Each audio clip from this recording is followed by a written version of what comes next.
So I don't know if you've noticed, but writing, kinda hard. Becoming an author, even harder. Fortunately, there are some free resources out there that can make a big difference. Let's get started. Hey son, everyone, and welcome back to my channel. If you are new here, my name is Eve Daniels, and I'm a children's author. I know that comes as a surprise to some people who are used to seeing me as a grad student studying here in Sweden, but I have had other careers in the past, including baker, nanny, and author.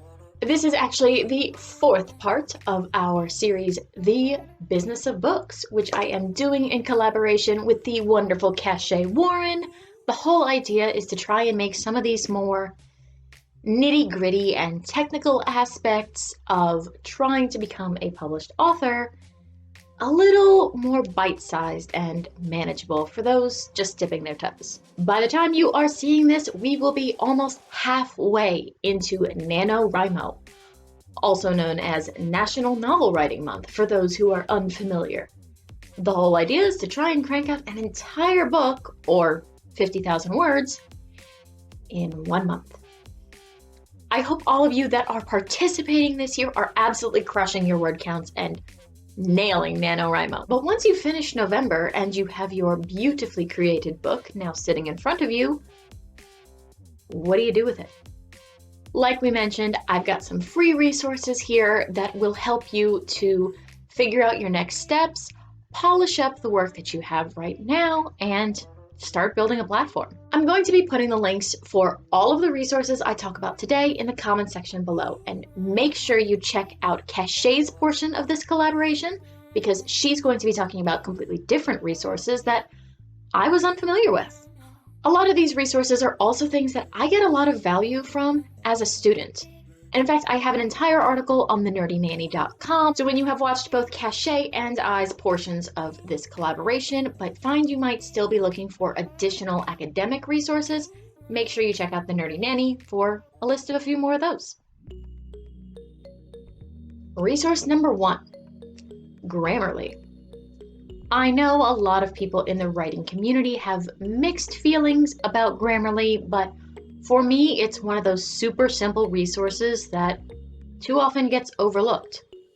Half of the trouble that I have with editing and proofreading is being able to see my own mistakes. That's part of why beta readers and proofreaders are such a valuable resource, which is basically what Grammarly is. It's a second set of eyes. Although there is a caveat with this.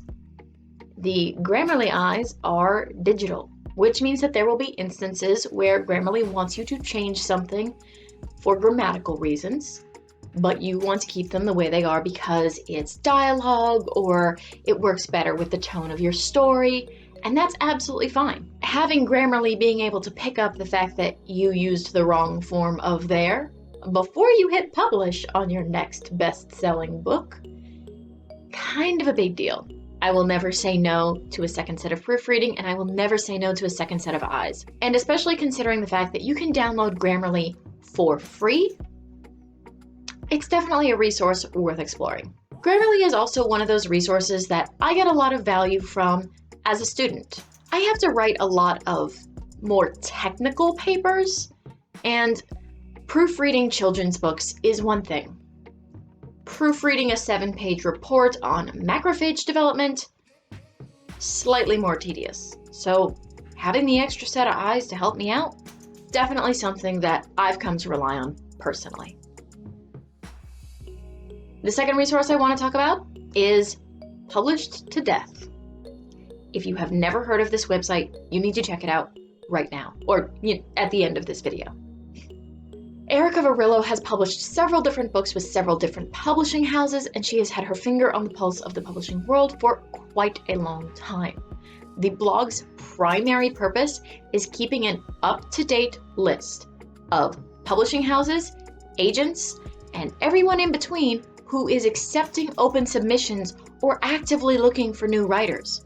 One of the biggest steps in becoming an author is trying to decide if you're going to self-publish or seek representation. And that can be incredibly intimidating, especially when you're going through master lists of literary agents and trying to find someone who's the right fit. Erica takes all that stress out of the equation because her website has up-to-date lists of the people that are looking for your type of book in your type of market. If you're publishing a goth horror sci-fi romance, she has a list for all of those categories and might even know where the magic intersection is. I've mentioned this before, but self-publishing is a long path, and it is not the easy way out. Just because there are no barriers to entry doesn't mean that it's simple. And if you're not sure if you want to go down that road, I would definitely check out what your mainstream publishing options are before you get started. The third resource is actually better if I show you. This is Canva. It's a free online resource that you can use to make cool graphic designs, images, ads, and all kinds of things. I use it to make Instagram posts, especially those cutesy ones with the inspirational quotes in the middle, Facebook ads, and the thumbnail for this YouTube video. I also used it to make the thumbnail for Sunday's workshop video, where we'll be talking about how to use the free resources that we're talking about now. It's a pretty simple system and completely free to use. There are, of course, premium features like there are with most systems, but I have yet to actually need any of those. If you do decide that it's worth the premium venture, it is only $10 a month, but since there's no cost to starting, it's definitely worth checking out and fiddling around with before you decide if you want to go in and pay for the full-priced version. Bonus points? You can also use it to create cool video montages, like this.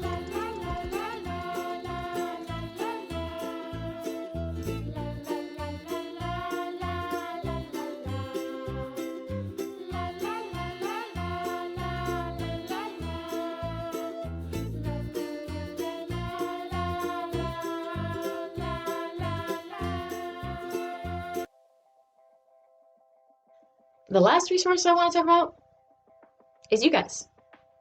Well, basically, it's YouTube.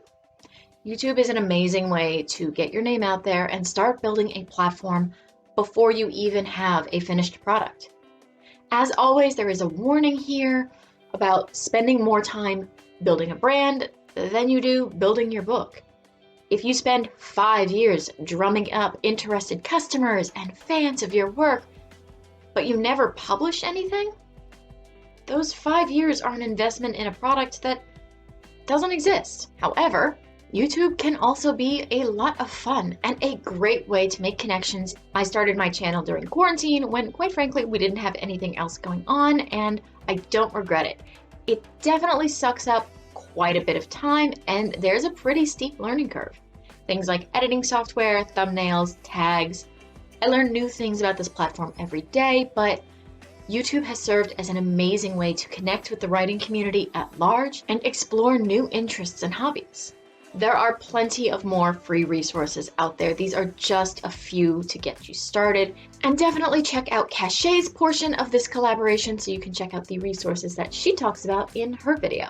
As always, we will be doing a workshop on Sunday so we can talk about the different pros and cons of these resources, whether sometimes it's worth investing in the paid version or whether the free account is enough to get you through. We will be streaming this Sunday as always. The link is down below, so make sure you go ahead and hit that notification button so that you get alerted when we go live. And if academic resources were more your thing, head up that link to thenerdynanny.com. I've got more than a few resources there, and quite a few of them are pretty decent for writers as well. I do hope you find that the words are participating in your favor and that I will see you on Sunday. And until then, do good.